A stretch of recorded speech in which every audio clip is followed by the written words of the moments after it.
Dear students, good morning. बेटा, हमने last time पे आपको कंपाउंड माइक्रोस्कोप बताया था, यानी कि संयुक्त सूक्ष्मदर्शी बारे में बताया। नेक्स्ट टॉपिक है खगोलीय दूरदर्शी यानी कि टेलीस्कोप। टेलीस्कोप क्या होता है बेटा? जो कि बहुत दूर स्थित आर पॉइंट के लिए बहुत दूर स्थित वस्तुओं का इसके द्वारा हम स्पष्ट प्रतिबिंब प्राप्त करते हैं, उसे क्या कहते हैं आप? टेलीस्कोप यानी खगोलीय दूरदर्शी कहते हो।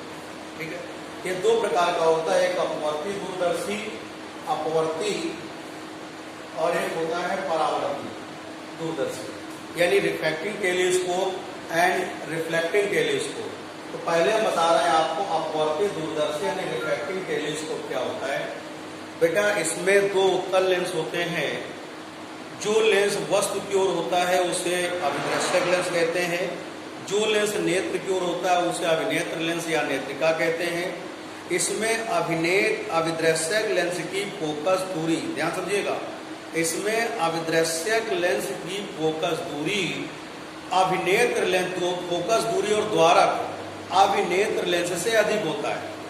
दोनों लेंस अलग अलग धातु की नली में लगे होते हैं। इन नलियों के मुख्य सिरे परस्पर संबंधित होते हैं। इन नलियों को परस्पर आगे पीछे रैक पिनायन व्यवस्था द्वारा, या इसे हिंदी में कहते हैं दंतुर दंड चक्र व्यवस्था। क्या कहते हैं? दंतुर दंड चक्र व्यवस्था या रैक पिनियन व्यवस्था द्वारा आगे पीछे इनको खिसकाया जा सकता है। ये संपूर्ण निकाय आपका अपवर्ती दूरदर्शी कहलाता है। In which arrangement?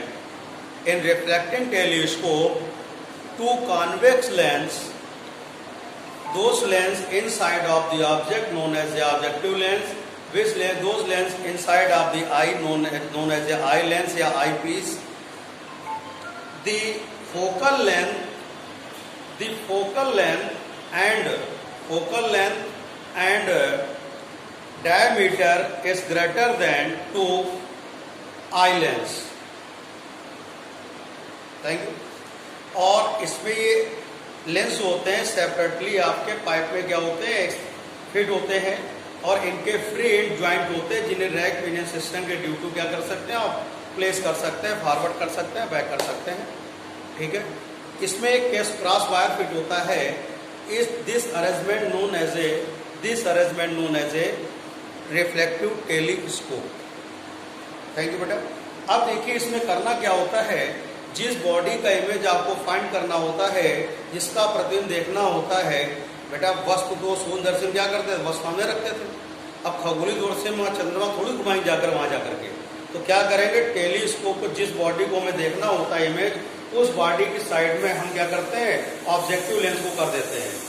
और इसके पहले ऑब्जेक्टिव लेंस और आई लेंस के बीच की डिस्टेंस को ऐसा सेट करते हैं कि ऑब्जेक्टिव लेंस, आई पीस और क्रॉस वायर में पैरेलक्स नहीं होना चाहिए, इससे कि आपको क्या कहते हैं, क्लियर इमेज फाइंड हो।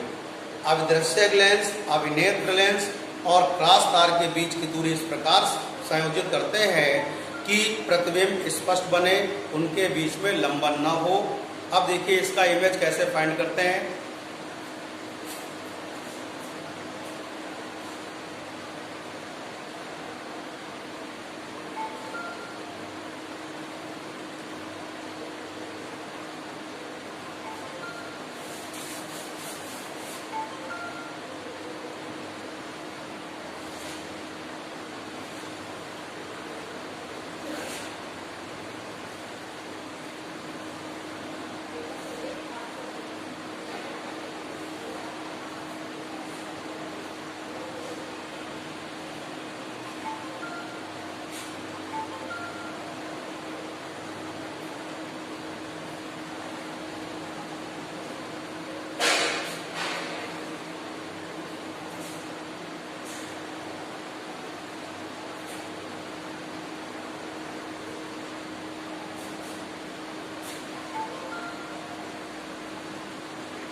बहुत दूर स्थित वस्तु AB का प्रतिबिंब अभिदृश्य लेंस द्वारा वस्तु छोटा, उल्टा और वास्तविक A1 B1 प्राप्त होता है, जो कि अभिनेत्र लेंस के लिए वस्तु का कार्य करता है, और अभिनेत्र लेंस द्वारा वस्तु A1 B1 का प्रतिबिंब वस्तु से बहुत बड़ा, सीधा और आभासी A2 B2 प्राप्त होता है।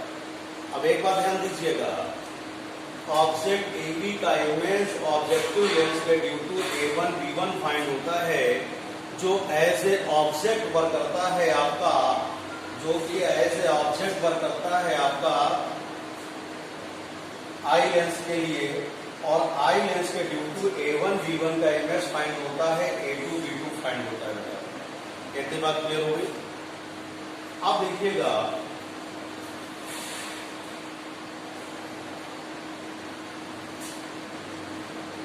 इसकी मैग्निफिकेशन पावर क्या होती है, यानी कि आवर्धन क्षमता क्या होती है, m = बीटा अपान अल्फा।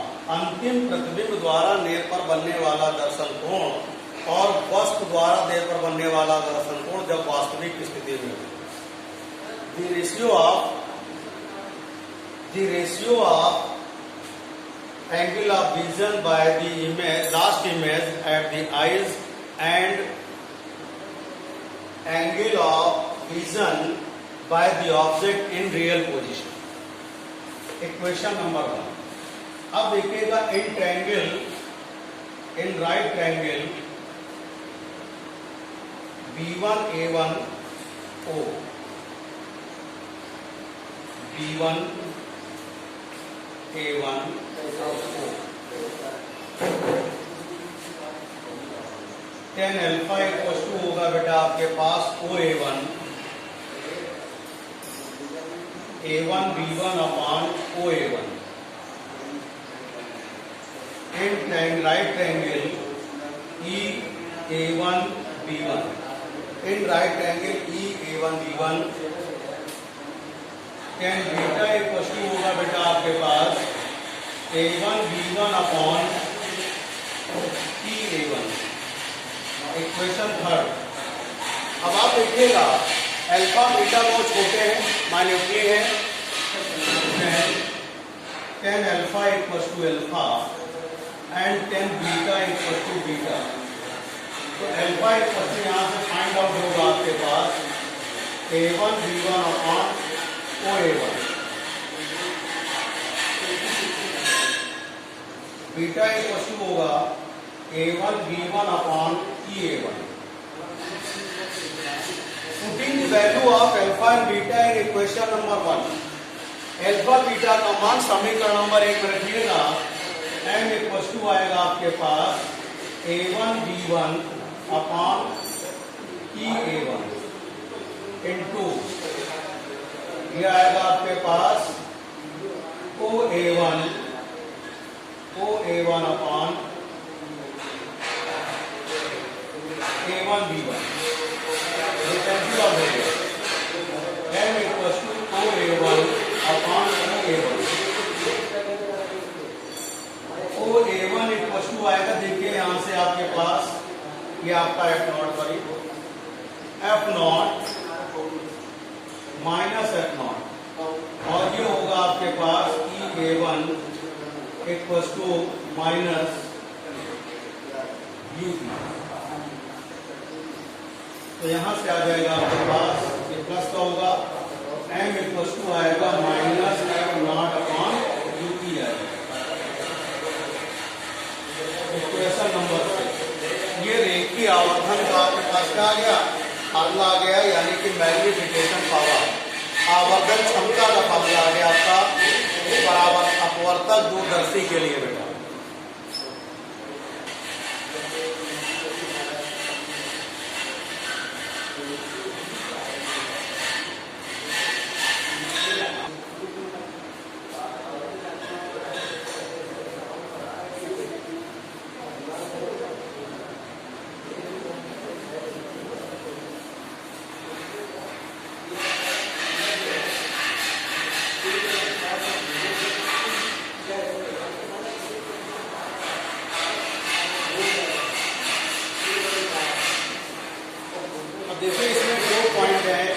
फर्स्ट पॉइंट है बेटा, जब आपका इमेज नियर पॉइंट पर हो, यानी कि स्पष्ट दृष्टि न्यूनतम दूरी पर हो, 25 सेंटीमीटर पर हो, तो यहां से आएगा बेटा आपके पास b equal to minus d, u equal to minus v और f इक्वल टू क्या होगा 1 upon b minus 1 upon u equal to 1 upon f, 1 minus 1 upon d plus 1 upon v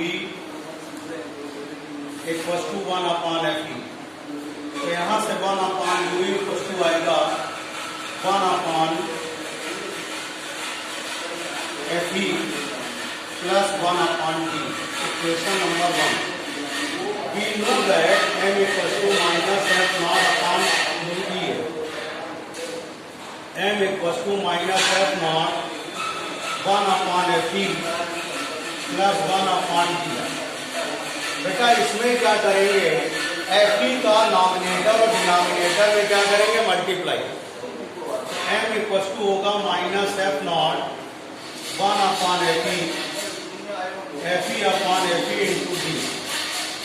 अब वहां से 1 अपॉन एफ को कॉमन कर लीजिए, तो minus f naught upon F into 1 plus F upon D होगा। अब देखिए इस कंडीशन में इसकी लेंथ कितनी होगी, एल इक्वल टू होगा एफ नॉट प्लस यू।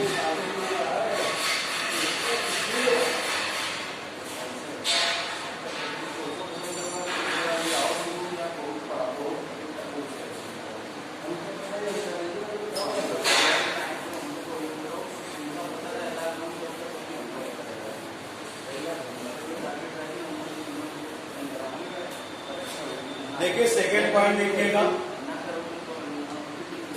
जब आपकी इमेज फार पॉइंट को यानी दूर, फार पॉइंट पे यानी दूर बन रही है इसकी इमेज, तब क्या होगा, ध्यान दीजिएगा।